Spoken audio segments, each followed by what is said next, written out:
गर्मियों की छुट्टियों का समय था। साक्षी अपने ससुराल से मायके जाने के लिए पूरी तरह तैयार थी। मालती जी जब अपनी बहू के कमरे में आई तो उन्होंने देखा कि साक्षी अपना सामान पैक कर रही है। उन्हें देखते ही मालती जी ने पूछा, बहू तुम्हारी पैकिंग हो गई क्या? हाँ मम्मी जी हो गई। अच्छा, तुम्हारी टिकट हो गई क्या? हाँ मम्मी जी हो गई। आपको कुछ कहना था? साक्षी ने सामान समेटते हुए कहा। मालती जी थोड़ी असमंजस में थी। कुछ सोचते हुए उन्होंने कहा, बहू मैं ये कह रही थी कि तुम कुछ दिन बाद मायके चली जाना। मानसी आ रही है और तुम नहीं मिलती हो तो उसे अच्छा नहीं लगता। वो ज़्यादा दिन नहीं रुकेगी, सिर्फ 2-3 दिन के लिए आ रही है। साक्षी ने उनकी बात सुनकर पलटकर जवाब दिया, मम्मी जी मेरी मम्मी भी तो मेरा इंतज़ार कर रही होगी। हर बेटी अपने मायके आती जाती है, फिर आप तो यहाँ हैं ना, मेरा होना कोई ज़रूरी नहीं है। मालती जी ने एक गहरी सांस ली और उसे समझाने की कोशिश की। बहू मैं तो हूँ ही यहाँ, लेकिन तुम भी होती तो अच्छा होता। उसका भी मन करता है अपनी भाभी के साथ कुछ वक्त बिताने का, और फिर मैं कब तक हूँ? मेरे बाद तो वो तुम्हारे पास ही आएगी ना, और तुम तो 1 महीने के लिए जा रही हो, बस 2 दिन बाद चली जाना। लेकिन मम्मी जी मुझे तो ये 1 महीना भी कम ही लगता है। पूरे साल की थकान मिट जाती है और आप मुझसे 2 दिन कम करने के लिए कह रही हैं। मुझसे तो नहीं होगा। मैं तो अपनी मम्मी से मिलने के लिए बहुत उत्साहित हूँ। साक्षी ने हंसते हुए कहा। मालती जी उसकी जिद देखकर चुप हो गई और अपने कमरे में चली गई। साक्षी का पति पवन, जो ये सब देख रहा था, आगे आया और बोला, साक्षी मम्मी तुमसे कितनी विनती कर रही हैं और तुम उन्हें बार बार मना कर रही हो। सिर्फ 2 दिन की ही तो बात है, रुक जाओ। और ऊपर से झूठ भी बोल रही हो कि टिकट कंफर्म हो गई। टिकट तो अभी वेटिंग में ही है। मैंने मम्मी के सामने इसलिए कुछ नहीं कहा कि उन्हें बुरा लगेगा। साक्षी ने जवाब दिया, देखो पवन, मैं मानसी दीदी को यहाँ आने से मना तो नहीं कर रही, लेकिन मेरी मम्मी पापा भी साल भर मेरा इंतज़ार करते हैं कि उनकी बेटी आएगी। मैं भी साल में सिर्फ 1 बार ही तो मायके जाती हूँ। टिकट वेटिंग में है तो क्या हुआ, कंफर्म हो जाएगी। नहीं भी हुई तो मैं वेटिंग में ही चली जाऊंगी। पवन ने गहरी सांस लेते हुए कहा, ठीक है, टिकट हो भी जाए तो कैंसिल करवा दो। मैं खुद तुम्हें कार से छोड़कर आऊँगा। तुम मानसी से मिलकर चली जाना। साल में सिर्फ 1 बार तो वो आती है और तुम यहाँ नहीं होती हो। अरे पवन, मैं दीदी से फ़ोन पर बात कर लेती हूँ, वीडियो कॉल भी कर लेती हूँ।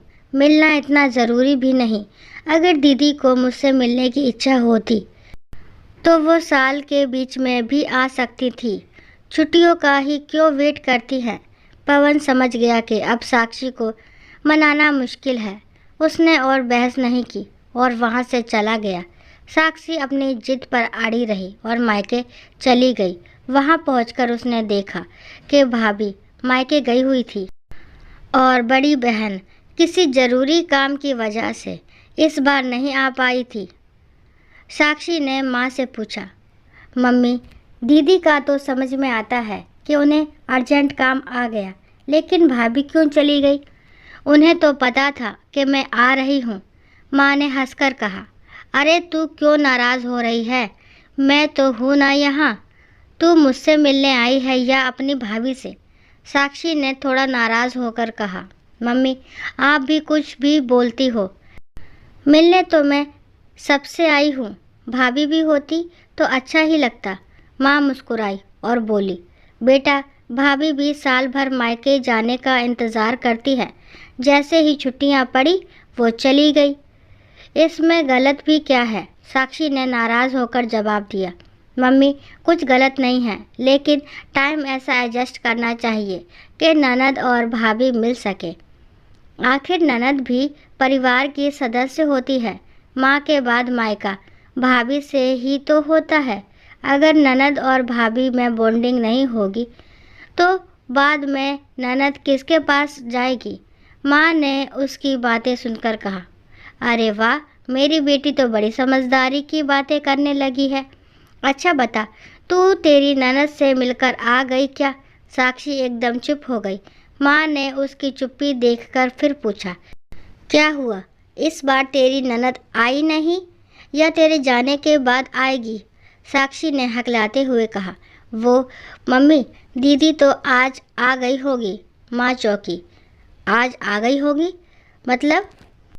तुम दोनों मिले ही नहीं?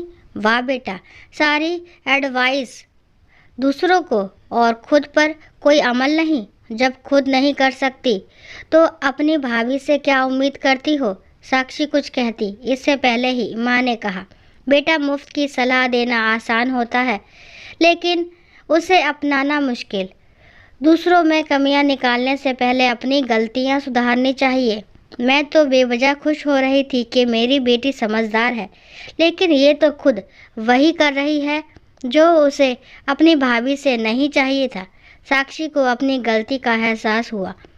उसे समझ में आया कि जिस कमी को वो अपने मायके में महसूस कर रही थी, वही कमी मानसी भी ससुराल में महसूस करती होगी। उसने तय किया कि अगली बार जब मायके जाएगी तो समय एडजस्ट करके जाएगी, ताकि मायके और ससुराल दोनों के रिश्तों को बराबर निभा सके। अब उसे समझ आ गया था कि सिर्फ खुद की खुशी के लिए नहीं, बल्कि अपनों की खुशी के लिए भी समझदारी दिखानी ज़रूरी होती है। दोस्तों, आशा करती हूँ ये कहानी आपको ज़रूर पसंद आई होगी। अगर कहानी पसंद आती है तो प्लीज़ मेरे चैनल को लाइक, शेयर, सब्सक्राइब करना ना भूलें और इस कहानी के बारे में आपके क्या विचार है कमेंट बॉक्स में ज़रूर बताएं। कहानी को लास्ट तक सुनने के लिए थैंक यू। राम राम, राधे राधे।